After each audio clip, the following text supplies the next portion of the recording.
Olá pessoal, meu nome é Dayana, para quem não me conhece, e no vídeo de hoje a gente vai responder uma questão de vetores, certo? A questão de hoje, ela pede para a gente buscar um elemento em um vetor. Os elementos vão ser frutas e a gente deve armazenar 8 nomes de frutas em um vetor. Depois de armazenar, a gente deve deixar que o usuário digite outro nome, né? E esse último nome ele vai ser um nome que a gente vai utilizar para buscar no vetor e ver se foi armazenado algo com o mesmo nome, ou seja, a gente vai armazenar as frutas e depois o usuário vai digitar uma fruta qualquer. E a gente vai ter que verificar no nosso vetor se existe aquela fruta, certo? Então, ele tá dizendo, né, que se a gente encontrar essa fruta, né, esse nome que seja igual, né? Se a gente encontrar esse nome, a gente tem que mostrar a mensagem encontrei. Caso a gente não encontre esse nome, a gente vai informar a mensagem não, certo? Aí ele está aqui só pontuando que o nome de qualquer nome, né? Mas nomes de frutas, palavras, né? São do tipo string. Então, a gente não pode utilizar parseInt ou parsefloat nessas variáveis, nesses tipos de dados, certo? Então, a gente vai estar utilizando apenas o valor, no caso, quando a gente for pedir para o usuário digitar, a gente vai usar apenas o prompt, sem parseInt, sem parsefloat, porque essas funções a gente só utiliza para números, certo? Então, aqui embaixo ele está dando para a gente um exemplo, onde ele digita algumas frutas e depois o usuário digita a fruta que ele quer encontrar. E aí a gente vai percorrer todo o vetor, dizendo se naquela posição existe uma fruta com aquele nome, existe um nome idêntico ao nome digitado ou não, ok? Então, vamos lá para o desenvolvimento do nosso código. Então, pessoal, como sempre, eu estou utilizando o JS.do para desenvolver e executar o meu código, certo? Então, inicialmente eu fiz um algoritmo descritivo, onde eu estou mostrando como que eu vou desenvolver o meu código, o passo a passo do desenvolvimento do meu código. Inicialmente eu vou armazenar 8 nomes de frutas em um vetor. Depois eu vou receber o nome de uma fruta do usuário, certo? O usuário vai digitar o nome de uma fruta qualquer e eu vou verificar, né? Eu vou buscar esse nome no meu vetor.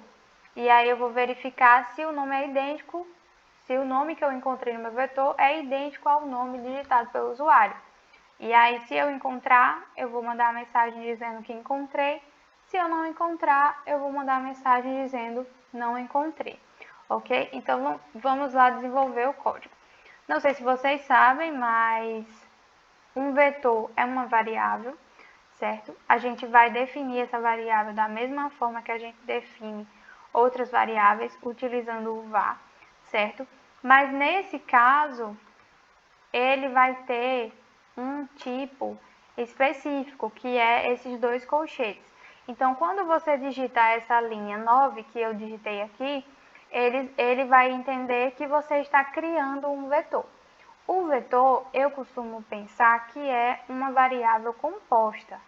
O que seria uma variável composta? É uma variável onde eu posso armazenar várias variáveis menores ou subvariáveis. Que aí, no caso, a gente tem o vetor frutas, né? Vou colocar o S aqui. A gente tem o vetor frutas e aqui a gente vai conseguir armazenar várias frutas. E a gente vai diminuir o código porque se a gente fosse fazer na forma de variável simples, a gente ia utilizar várias variáveis, fazendo fruta 1, fruta 2, fruta 3. E com o vetor a gente não precisa disso, porque o vetor tem posições. Então, cada posição do vetor funciona como uma variável simples. Então, a gente vai, em vez de utilizar várias variáveis, a gente vai utilizar uma posição do vetor, ou seja, várias posições de um mesmo vetor, ok? Então, aqui eu vou criar a minha repetição contada para percorrer o meu vetor. Então, aqui eu vou colocar cont igual a 0, conte menor que 8. Por que menor que 8? Porque é a quantidade de nomes que eu quero receber do meu usuário. Então, conte menor que 8, conte mais, certo? Ele vai contar 8 vezes. Então, cada vez que ele contar, ele vai percorrer uma posição do meu vetor. Eu vou utilizar esse contador também para percorrer o meu vetor. Então, o meu vetor, ele tem a característica de utilizar uma posição. Então, aqui, na hora que eu vou utilizar, ou seja, na hora que eu vou adicionar um valor à minha variável, ao meu vetor, eu tenho que dizer qual a posição que eu estou adicionando esse dado, certo? Então, as posições do vetor começam na posição 0, né? A posição inicial do vetor é a posição 0. Então, aqui a gente vai pedir para o usuário digitar, ou melhor, a gente vai preencher a partir do prompt, né? O nosso vetor. Então, eu vou dizer prompt, né? Para o usuário digitar ou para que eu consiga preencher o meu vetor na posição 0. Então, como eu quero 8 frutas, eu vou vir aqui e vou colocar o contador. Então, conte, porque cada repetição que for feita na minha estrutura de repetição contada, ele vai percorrer uma posição do meu vetor. Então, esse for aqui, ele é responsável por preencher o meu vetor, ok? Então, mais na frente, eu vou pedir para o usuário digitar uma fruta. Então, aqui eu vou colocar fruta igual a prompt, né? O usuário vai digitar essa fruta. E aí eu vou fazer novamente uma estrutura contada para verificar se existe essa fruta no meu vetor, ok? E aqui no lugar desse código de preencher o vetor, eu vou verificar se existe uma fruta com esse nome que o usuário digitou. Então, aqui eu vou colocar uma estrutura condicional if, né? Se, e aqui eu vou colocar uma condição, né?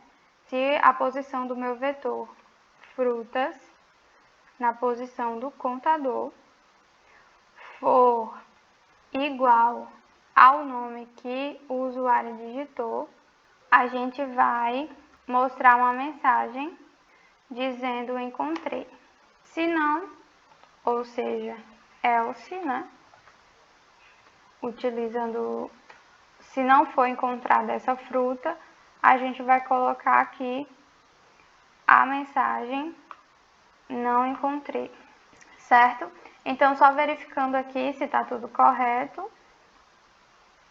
Como eu falei nos vídeos anteriores, a gente não pode utilizar duas estruturas de repetição contada com a mesma variável. Então, aqui, como eu copiei e colei, eu vou acrescentar o nome conta, certo?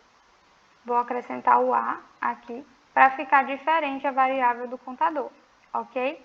Mas ele vai contar da mesma forma. Então, aqui ele está repetindo 8 vezes e cada repetição, ele está em uma posição diferente do meu vetor frutas, certo? Então, cada posição está sendo verificada com a palavra que o usuário digitou.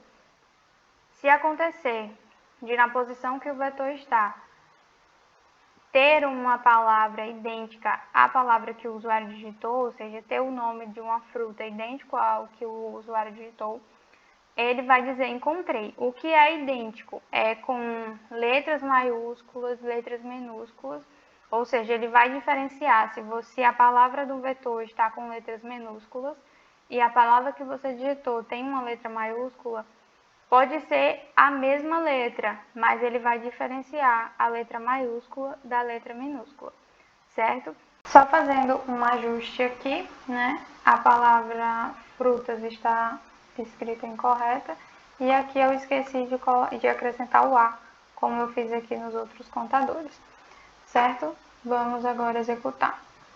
primeira fruta, banana. Agora eu estou fazendo o preenchimento do vetor, certo? Banana, maçã, segunda fruta, goiaba, terceira fruta, melão, quarta fruta, abacaxi, quinta fruta, melancia, sexta fruta, morango, sétima fruta, kiwi, oitava fruta. Agora a gente vai digitar a fruta que a gente quer encontrar. Eu vou digitar morango. Então, ele vai verificar cada posição do meu vetor, dizendo se ele encontrou ou não. Então, na posição 1, ele não encontrou o nome morango, né? Ele não encontrou a fruta morango. Na segunda também não, na terceira também não, na quarta também não, na quinta também não, sexta não. Na sétima, ele encontrou. E na oitava, ele não encontrou. Então, o nosso código está funcionando. Ele está percorrendo todas as posições do vetor e verificando se existe uma fruta com aquele nome que o usuário digitou. E caso ele não encontre, ele está falando que não encontrou, certo? Então, o código é esse. Se vocês gostaram, compartilhem e voltem para assistir outros vídeos, certo? Muito obrigada pela atenção e até o próximo vídeo. Tchau, tchau!